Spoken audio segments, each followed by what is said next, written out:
The year is coming to an end quickly, and you're going to look up in December and realize the goals that you set 12 months ago, you haven't even accomplished them unless you follow these tips to have a successful end of the year. Hey girl, hey, I'm Sky.Onjahnae. Welcome if you're new here. If you like beauty, fashion, lifestyle, femininity, all of the things about womanhood, then I highly suggest you sticking around. And hey to all my loyal homegirls. I don't want you to think that I'm just talking at you, because this video is also for me as well, because I had to sit back and think about all of these things that I'm going to tell you. Because listen, every goal did not get achieved. Like, I have not achieved every goal that I set for the year. So we're going to do this together and follow these tips together. And the first thing is to actually look back at the goals that you set for yourself. And you need to ask yourself, which ones did you achieve? Which ones are you currently working on? Which ones have you not even thought about? Are there any new goals that you need to set? Think about all of these things, and what I want you to do with this information is to take the stuff that you worked on, you achieved, you're good, get rid of them. We don't need to focus on that. We're focusing on the rest of the goals that we need and we wanted to achieve in 2024. And so with those goals that you didn't achieve, or if there are any new goals, I need you to focus on that. That is going to be your prime focus when you go through and set how you're going to achieve your goals. So with your new goals or the goals you didn't achieve, I want you to figure out the why. What is it about that goal that you just could not get it done? Was it too hard? Was it something that wasn't really aligned with the woman you're trying to be? What is it? And once you figure that out, that's when you need to start tweaking them or changing them completely. But you want to make sure that they are SMART goals. So what I want you to do is take those goals and apply them to the SMART goals checklist. That way you can find out if that goal is even something that is achievable for you. I'm going to use one of my personal goals for the rest of this year as an example as we go through how to apply the SMART goals checklist. So one of my goals is to lose weight. I feel like that's a very generic goal, but that is one of my goals. So that's what we're going to go with. Now, you want to make it specific. I specifically want to lose 40 pounds. I'm not just saying, oh, I want to lose weight. Okay, that could be anything. I could lose a pound and achieve that goal, but is that really the goal that I'm going for? No, I put a number to it. 40 pounds, that's the specific goal. Now, M stands for measurable. Is it something that you can look back or you can track the progress of? So yes, 40 pounds is, I can look at my weight now and then 5 months at the end of the year, I can see, did I lose the 40 pounds? And it's something I can track as these months go by. Have I lost 5 pounds? I've lost 10 pounds, 20, and so on and so forth. So is it measurable? Is it something that you can track? Next is the A. Is it attainable? Is this something that you realistically can do with your lifestyle, with your time, with the way life goes? Like, is this something that you can even fit into your life right now? Yes, losing weight for me, losing the 40 pounds for me is something that is attainable. I get up early in the morning. I work from home, so there is no I don't have kids, so there is no reason I can't do it. And next is R. Is it relevant to you? Is it relevant to your morals, your values, the woman you want to be? For me, yes, losing this weight, specifically the 40 pounds, because I have a specific number that I'm trying to get to. I'm not going to out myself. But I have a specific number I want to get to. And because of health reasons, I want to be the best, healthiest version of myself. My body is a temple from God, and I need to treat it as such. So yes, it aligns with who I want to be. It aligns with the type of person I see myself as. Next is T. Is it timely? Is it something that can be done in the allotted time? Me, yes, 40 pounds is enough to lose in 5 months, okay? Is it something that is outlandish? I'm not saying I want to lose 100 pounds in 5 months. That's just not, that doesn't even make sense. That's not even healthy. Nutritionists and health people, they say 1 to 2 pounds a week. So that's about roughly 8 pounds a month. I can do that in 5 months. It's not something that is unrealistic. It's not something that is going to push me past the 5 months that I have for the end of this year. So once you measure your specific goals to the SMART goals checklist, that's how you know which goals are actually worth putting effort into, which goals you need to tweak some. I feel like it gives you a chance to step back and look at your goals and see how realistic they are for you, if it's something you even want to give your time and energy to, and how is this going to affect you, because you have to think about your lifestyle. You have to think about the things that'll go into. You have to be specific so that you actually know what it is that you're trying to do. And if the goals do not check off each specific letter of the SMART goals checklist, then you need to tweak it. It should meet all of the requirements. That's why they're called SMART goals, because once they meet the requirements, it's easier for you to do them. So once you've done that and you know your goals are good, they meet the checklist, it's time to put the plan into action, okay? One, you need to be motivated. Motivation is what's going to kickstart you. So find you some type of affirmation, find you a song, a sermon. I have 3 scriptures that are going to be my thing that keeps me motivated. And I'm also calling this my discipline era. Like, we have the soft girl era and the feminine era. First of all, I'm a soft girl, period. But I'm stepping into my discipline era.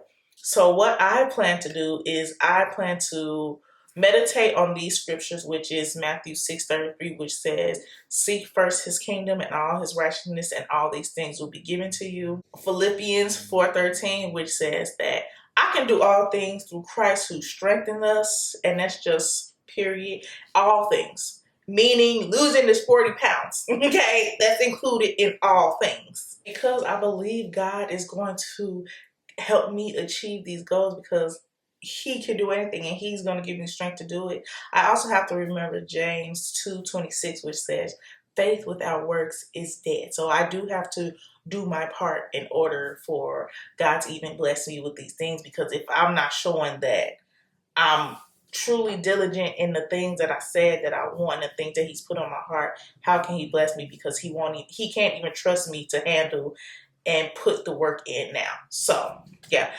those are the 3 scriptures that I'm going to be focusing on, and that's going to be my guide for the rest of the year. So whatever it is that you specifically need, like I said, it can be a motivational song, a motivational quote, scriptures, a sermon, something that'll help you stay motivated. But also remember that motivation does not last. You have to be disciplined, and in order to be disciplined, there are certain things that you need to do so you're not overwhelmed. A lot of times when our motivation wears off, it's because we're so focused on the goals and focused on the things we want that it becomes overwhelming to us. So then we kind of like slowly but surely fall off, and then we don't even realize it because we've lost that motivation and we didn't have the discipline because we were overwhelmed. In order for you to stay disciplined and stay consistent even when you're not motivated, I want you to not focus on the end goal. So I read the book Atomic Habits, and that was one of the tips. It said don't focus on the end goal, because we can't focus on too many things at once. So if you're only thinking about the end goal, the steps to get there are going to fall to the wayside, and you're only going to be looking at this big monster of a goal that you have versus the tiny little steps that it takes to get there. Okay. So again, let's use my example of the losing weight. To say, oh, I'm going to lose 40 pounds by the end of the year, that's a lot. 40 pounds is a big number, especially when it comes to weight. That's a lot of weight.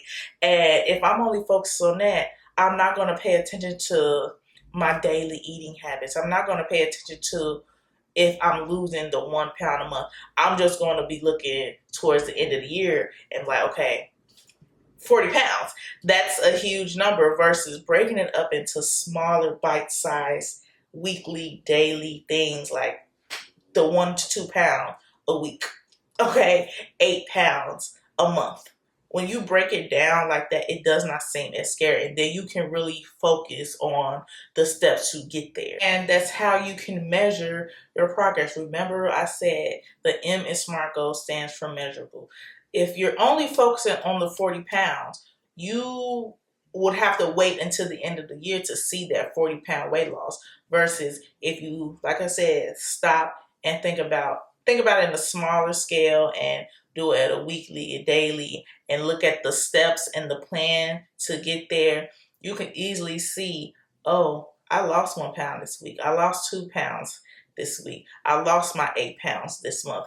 And that will slowly start bringing your motivation back, because like I said, your motivation isn't going to be there all the time. So with focusing on the smaller steps, things that you can do every single day, weekly, monthly, that'll help you bring your motivation back, because now you can see the process versus seeing this huge goal that you need to achieve at the end of the year.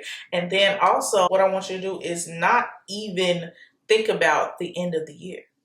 Okay, honestly, put yourself in the mindset that you have 3 months. This is 5 months left in the year. Think about it as 3 months left, because a lot of times what happens, and this is coming from the book, The 12-Week Year, which helps you reach your goals faster.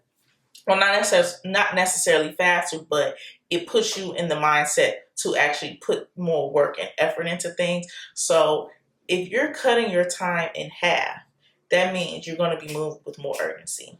Think about it. When we make our New Year's resolutions at the end of the year, we like, okay, we have a whole year to do this. And then it's not until around October, November, we look up and we're like scrambling to get the things done, because we, in our mind, had so much time. We told ourselves we have 12 months to get something done. So of course you're like, oh, I have time.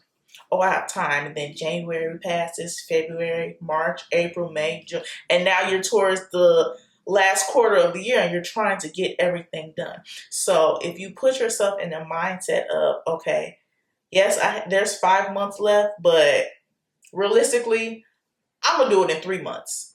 Not necessarily saying that that's what you're going to do. And if you do, then kudos to you, but you're putting yourself in that mindset. You're tricking your mind and you're forming these habits and you're doing these steps with the intention that it's going to get done by the end of the year, but the end of the year is 3 months. Okay? When you put yourself in a mindset of you have less time than you actually do, those steps that you focus on, instead of focusing on a bigger goal, becomes even smaller, because now you're like, you need to make it that much more attainable than you already did. So, for example, again, with the weight loss, the goal is 40 pounds, right? But I'm not focusing on the goal.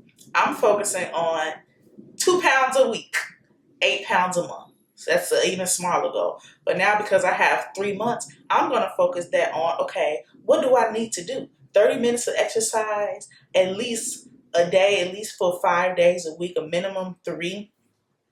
Making sure that I'm not eating processed foods, taking it day by day, making it into even smaller, attainable, realistic goals. In doing this, you need to track your progress, because you want to be able to, like I said, it should be measurable. So you want to be able to look as the time goes, as the months pass, are you even making progress?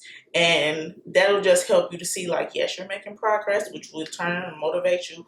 Or if you haven't made the progress that you thought you should have, that'll even motivate you more. Well, it should motivate you more, because now you're like, okay, let me get myself together. You haven't completely fallen off. Like if it was a full year and you didn't track and eventually you look up and realize you didn't get anything done.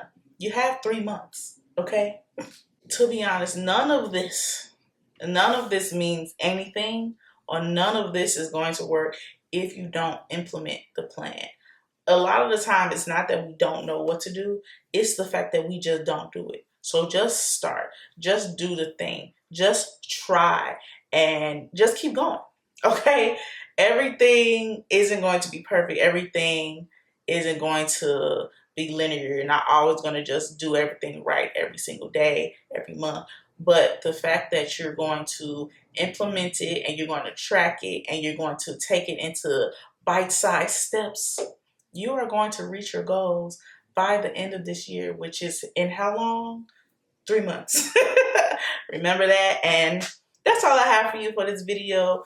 Good luck in all of your goals. I pray that you achieve everything that you wanted to achieve by the end of this year. And I pray that the Lord guides you and helps you to make the progress, implement the steps. And for myself as well, like I said, this video isn't just for you. We're going to be working on these goals together. So thank you so much if you made it all the way to the end of this video, and I will see you in my next one.